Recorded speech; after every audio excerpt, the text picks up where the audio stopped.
Alright, so if you're still in the early game, or somewhere around mid-game in Crimson Desert, and your current weapons are starting to feel a little weak, this guide is going to help you out a lot. In this video, I'm going to show you some really strong weapons and gear pieces that you can pick up pretty easily. And when I say easy to find, I don't mean these are basic throwaway weapons. Some of these have really good attack stats, strong passives, unique abyss gear effects, lifesteal, spirit recovery, fire damage, combo damage, and even magical homing attacks.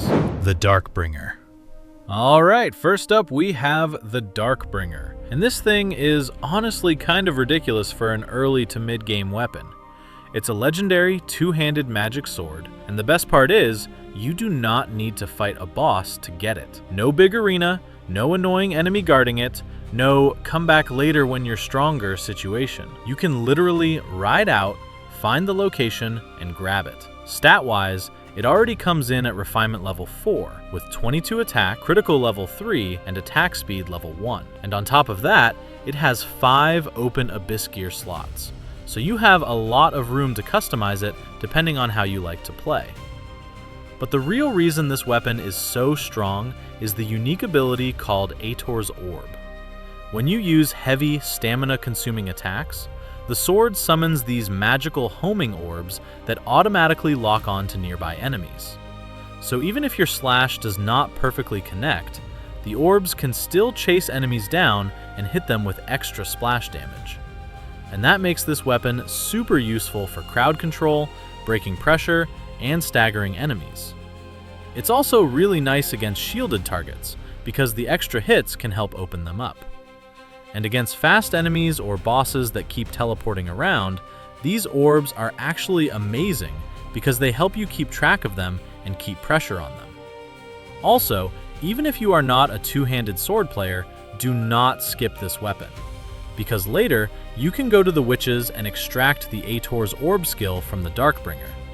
That means you can take this special ability and slot it into another weapon type, like a one-handed sword or a katana. So even if you don't plan to main this weapon, it is still 100% worth grabbing. Now for the location. To find the Darkbringer, you want to go all the way to the far northwest side of the Pyloon/Paloon region. The main landmark you are looking for is called White Wastes Sanctuary. This area is located west of the Silver Wolf Mountains and north of Hernand. So on the map, think of it like this. You are heading toward the snowy northwest area. Depending on how far you are in the main story, getting here can be a little annoying, because some routes are blocked by mountains or dangerous enemies. One thing I would avoid is trying to come from the eastern side near Poon, because that route has black bears and there is also a mountain in the way. So it can waste a lot of time. A better way is to start from an abyss nexus that you already have unlocked nearby, then ride north or northwest toward White Wastes Sanctuary. And while you are heading there, make sure you activate any abyss nexus you pass on the way, because it makes coming back to this area way easier later. Here is the big visual clue. Look up into the sky and search for a flock of crows circling above one spot. Under the crows, you should see a large snowy crater or ditch in the ground. Inside that crater, there is a huge frozen giant skeleton. This is where the Darkbringer is hidden. Now just walk down into the crater and go directly toward the giant skeleton. The sword is inside the giant skull, around the mouth and jawbone area, and then hold the interact button. And that's it. You pull the Darkbringer straight out of the skeleton. No boss fight, no enemy wave, no puzzle. And now you've got one of the best early to mid-game weapons in Crimson Desert. Once you have it, I recommend doing 3 things. First, upgrade your stamina as early as you can, because the orb attacks use a lot of stamina. So putting points into the blue skill tree is going to make this weapon feel much better. Second, look into the green skill Nature's Echo, because it can duplicate your heavy slashes, which means even more damage output. And third, take the sword to the blacksmith in Hernand and refine it as soon as possible. Since the sword is already strong, upgrading the base attack makes it even more ridiculous. So yeah, the Darkbringer is easily one of the first weapons I would recommend grabbing. It looks cool, it hits hard, the homing orbs are extremely useful. Scorchflame Plate Gloves. Next up, we're grabbing the Scorchflame Plate Gloves. And if you're planning to mess around with a fire build, this is one of those pieces you really do not want to miss. These gloves are especially nice because you can get them for free in the open world. And again, there is no boss fight required if you use this hidden chest method. The stats are already solid. You get 14 attack, 6 defense, and a nice little plus 0.1 spirit restoration every second. But the main reason we are picking these up is the abyss gear that comes with it. Volcanic Eruption. This is a fire-based ability where your embedded fire attacks can shatter a molten boulder and deal big fire damage to enemies nearby.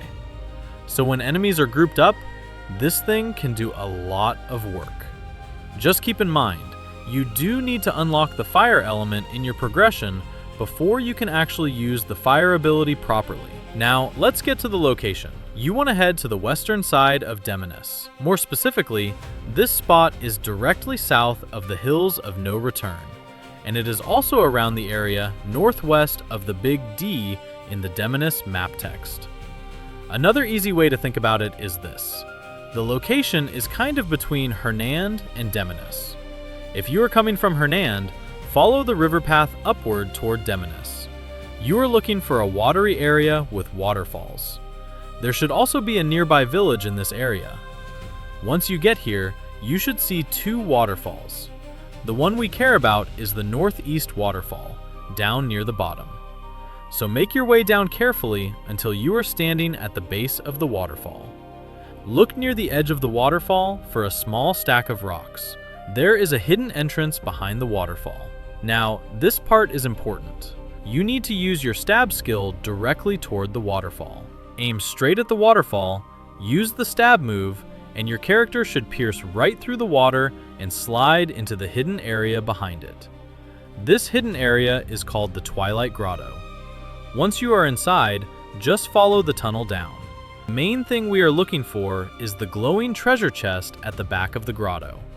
Walk up to the chest, open it, and that's where you get the Scorchflame Plate Gloves. And that's it. No boss fight, no quest requirement, no castle fight.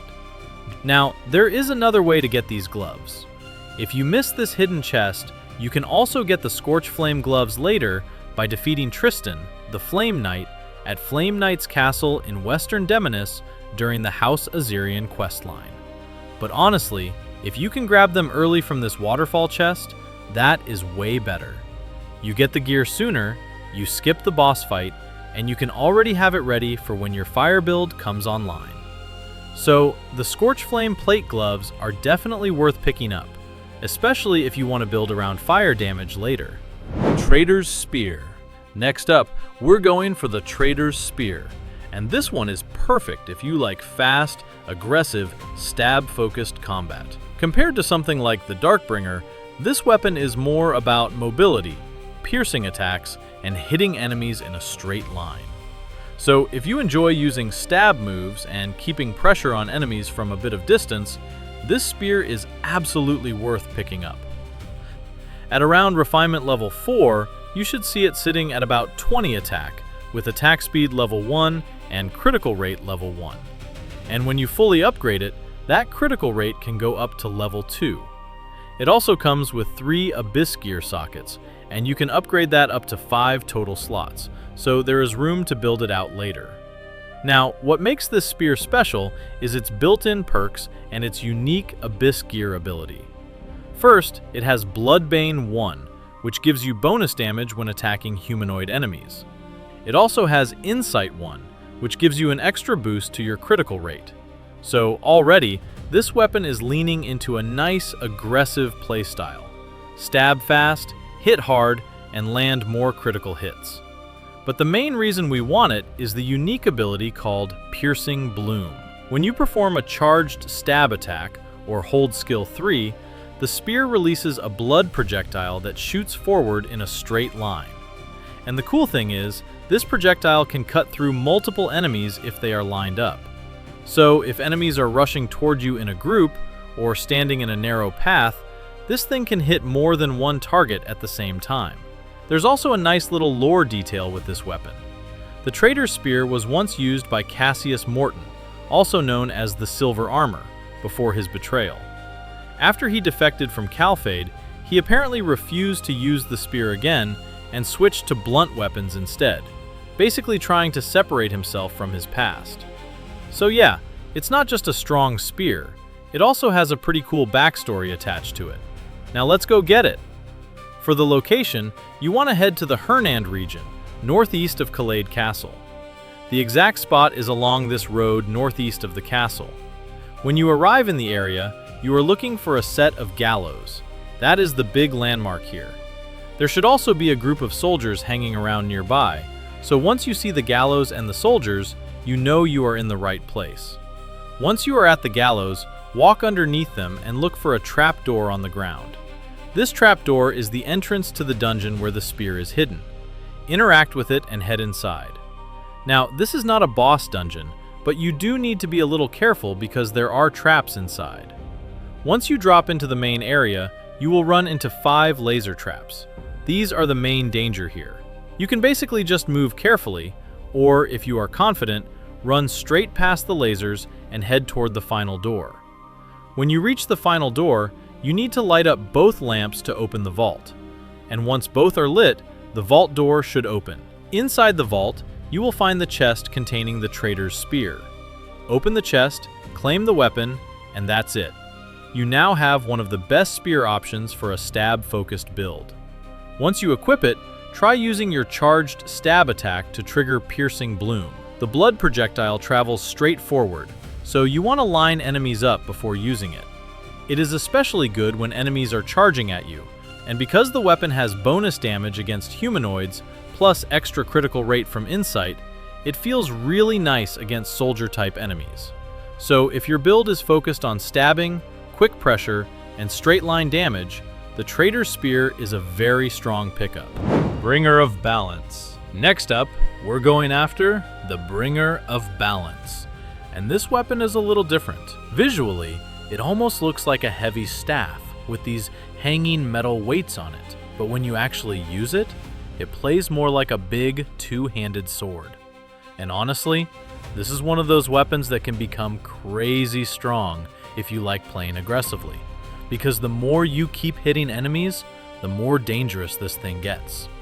Also, just like the other items in this guide, you do not need to fight a boss to get it. The Bringer of Balance comes with around 19 to 25 attack, depending on when you pick it up and how the weapon scales. It also has critical rate level 1, attack speed level 1, and around 4 to 5 Abyss Core slots, which gives you a lot of room to customize it. But the main reason this weapon is so good is the built-in Abyss gear perk called Relentless. Relentless basically gives you a combo meter on your screen, and every time you land consecutive hits, your damage keeps increasing. So the longer you keep the pressure going, the harder you hit. Later in the game, this Relentless Abyss gear can be extracted and placed into another weapon. The perk itself is still extremely valuable. Now let's get to the location. For this one, you want to head toward the area around Pune on the right side of the map. The easiest way to line up the location is by using the map text and the icon nearby. Look for the word Baron on the map. Now use the second R in the word Baron and line that up underneath the lower section of the Spire of Frost icon. That should put you very close to the exact spot. Once you arrive, look around the ruins for a trapdoor in the ground. It is just hidden in this ruined area. When you find the trapdoor, interact with it and climb down. This is where the weapon is hidden. A few steps after the ladder, there are 2 traps waiting for you. Take a second, look at the floor, and move past the traps carefully. Once you get past them, keep moving into the next room. Inside the room, you will find a handle or switch. Pull the handle, and it will open the door to the chamber where the Bringer of Balance is waiting. After the door opens, walk inside, and you should see the weapon sitting there. Just walk up, interact with it, and pick it up. And that's it. Against bosses, this can be even better, because every clean hit helps build your damage higher and higher. Golden Knotted Ancestral Bow. Next up, we're grabbing the Golden Knotted Ancestral Bow, and this one is for anyone who wants a strong ranged option early on.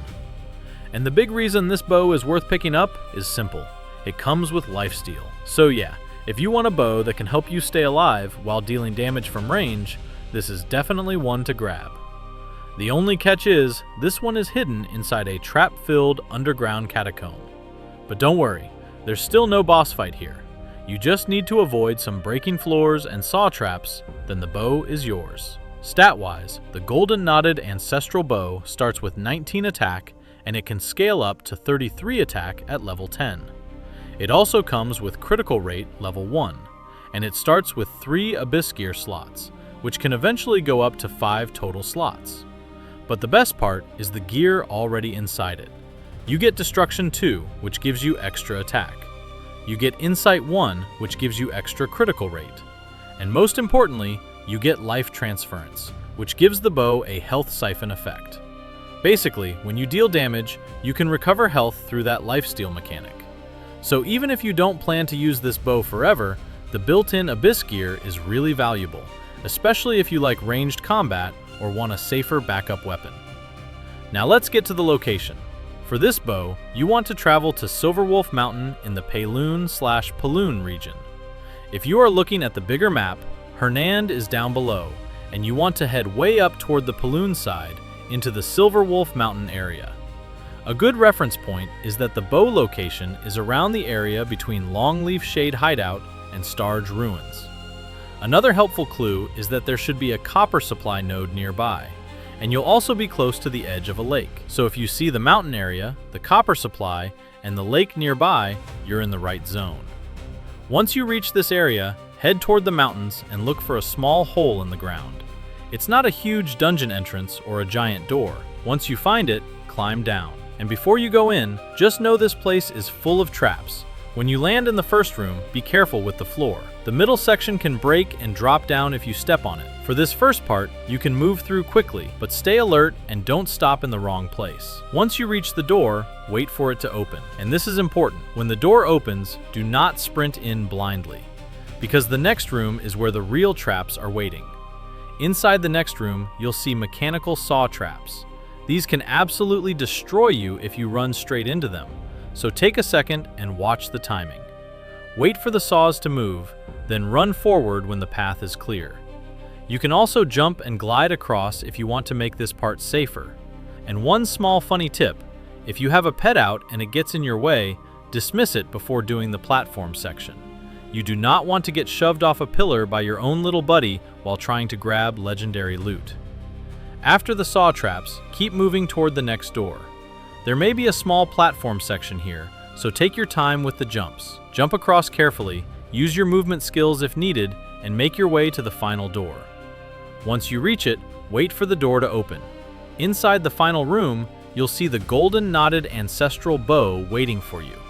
Walk up, interact with it, and claim the weapon. Once you equip it, this bow is great as a safer ranged option. The critical rate helps with damage, Destruction 2 gives you more attack, and Life Transference gives you that health siphon effect while dealing damage. So if you're getting pressured, or you want to play a little safer against enemies from distance, this bow can be really useful. And even if you are not a bow main, I still think it's worth picking up, because lifesteal gear is always useful to have in your collection. Nazk Sword. Now for the next two weapons, we're heading into the Delesia region. So, if you're already exploring this side of the map, it's worth grabbing both of these while you're here. And the first one is the Nazk Sword. This is a really strong one-handed sword, and it's perfect if you want something fast, simple, and powerful for early to mid-game progression. The Nazk Sword is really nice, because when you pick it up, it already has 21 attack, and it can scale up to around 34 attack when upgraded. It also comes with attack speed level 1, which is exactly what you want on a one-handed sword, because it keeps the weapon feeling quick and responsive. Now, it does not really focus on critical rate. This sword is more about raw damage and speed. But the big bonus here is the Abyss Gear Spirit Siphon level 1. That means you can leech spirit while attacking, which is super useful if your build uses a lot of skills, and you constantly need resources coming back during combat. To find the Nazk Sword, you need to head to the Delesia region, all the way on the eastern side of the map. The main place you're looking for is the city of Deledia, also shown in some guides as Delizia. Once you reach the city, head to the Church of Deledia. That's where the sword is hidden. When you get to the church, don't worry about the NPCs around here. This area is friendly. Just walk inside the church and head toward the back. At the back, you should see a statue and 2 candle lamps. These candles are the key to reaching the chest. First, light the candle lamp on the left. Then go to the other side and light the candle lamp on the right. Once both candles are lit, a platform above you will slowly come down. Wait for it to fully drop, then jump onto the platform. Once you're standing on the platform, you need to send it back up. Depending on the prompt you get, either interact with the platform control or turn off one of the candle lamps to activate the lift. The platform will carry you up to a hidden upper area inside the church. And up here, you'll find a treasure chest. Open the chest, and this is where you get the Nazk Sword. You may also get an extra revive type spell or item from this chest, but the main reward we care about is the sword. And that's it. Once you equip it, the Nazk Sword is great if you like quick melee combat. Delesian Longsword. And for the final weapon in this video, we're staying in the Delesia region. Since we already came all the way out here for the Nazk Sword, there's one more weapon you should grab before leaving this side of the map, and that is the Delesian Longsword. This is a 2-handed longsword, and the big reason it's worth picking up is because it comes with lifesteal, or health siphon. So if you like playing aggressively, staying close to enemies, and constantly trading hits, this weapon is a really nice option because it helps you recover health while dealing damage. Stat-wise, the Delesian Longsword starts with 23 attack, which is already really solid. It also has critical rate level 2, attack speed level 1, and when you fully refine it to level 10, it can go up to 39 attack with critical rate level 3. But the main reason we're grabbing this weapon is the health siphon passive.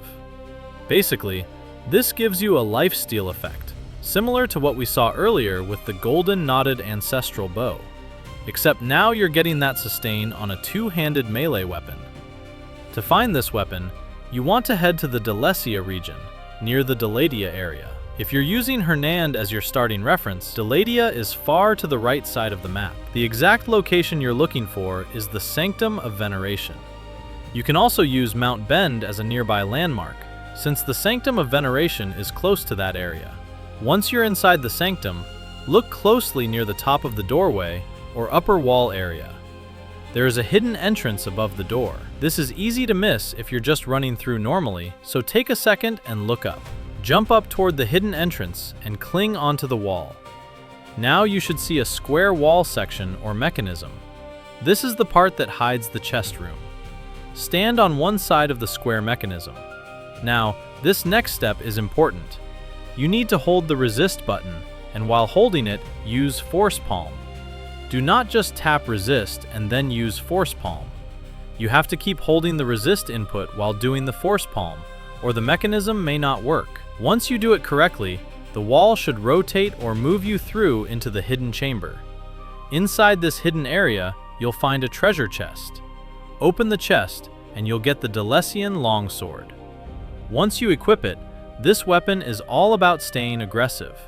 And with that, we've got every weapon and gear piece for this guide. We picked up the Darkbringer for magical homing orbs, the Scorchflame Plate Gloves for fire builds, the Traitor's Spear for stab-focused combat, the Bringer of Balance for combo damage, the Golden Knotted Ancestral Bow for ranged lifesteal, the Nazk Sword for fast one-handed spirit recovery, and finally, the Delesian Longsword for 2-handed lifesteal melee. So, if you're still early or somewhere in the mid-game, these are some of the easiest and most useful pickups you can grab without getting forced into major boss fights.